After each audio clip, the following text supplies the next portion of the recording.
मला काही झालं, मी जर बाय चान्स आलो नाही घरी, तर समजायचं की मला एका माणसाने मारून टाकलं. तो खूप श्रीमंत माणूस आहे, तो मला कधी मारून टाकू शकतो. एवढंच त्यांनी मला सांगितलं होतं फक्त. बाकीचं मला काही माहित नाही, कोण आहे काय आहे कसं आहे माहित नाही. आज सकाळी माझ्या घरामध्ये जवळपास 5-5:30च्या दरम्यान 25 ते 30 पोलीसवाले घरात घुसले.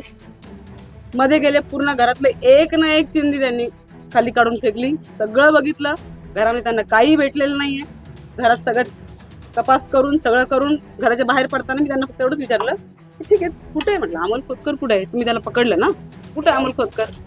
तो म्हणजे थोडंसं इथे लागलं, त्याला खरचटलं, गोळी तशी लागून त्यातून चाले गेली. तो अपघात विभागात आहे, थोडंसं नॉर्मल सिरियस आहे, तुम्ही थोडं थांब, आम्ही तुम्हाला सांगतो नंतर. म्हटलं ठीक आहे. आम्ही थोडं थांबलो, आम्ही निमंत झालो त्याला, बाबा ठीक आहे ऍडमिट आहे, आम्ही येऊन जाऊ. आम्ही आत्ता 1-2 तास 3 तास झाले जवळपास. मी आले, पूर्ण अपघात विभाग बघितला, सगळी पूर्ण जेवढं आहे हॉस्पिटल तेवढं सगळं चेक केलं. मला काही तो दिसला नाही. मी नर्सला विचारलं, त्यांनी मला इकडे पाठवलं.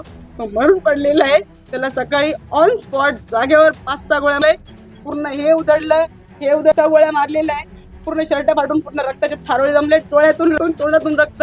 एवढी काय खुन्नस होती या पोलिसांची. पोलीस आहे, त्यांनी गुन्हा केला असेल, त्याला पकडा, जेलात टाका. शासन आहे, न्याय आहे, न्यायाधीश आहे, त्याला शिक्षा देतील. तुम्ही कोण त्याला शिक्षा देणार आहे? तुम्ही त्याला पकडा, एन्काउंटर करायचंय, पकडायचंय. पळत होता, पायावर गोळी मारतात पळणाऱ्याला, छातीवर पाठीवर, दंडात नाही मारत. त्याला मुद्दामून मारण्यात आलेलं आहे, त्याची सुपारी देण्यात आलेली आहे. माझी विनंती आहे सरकारला, मला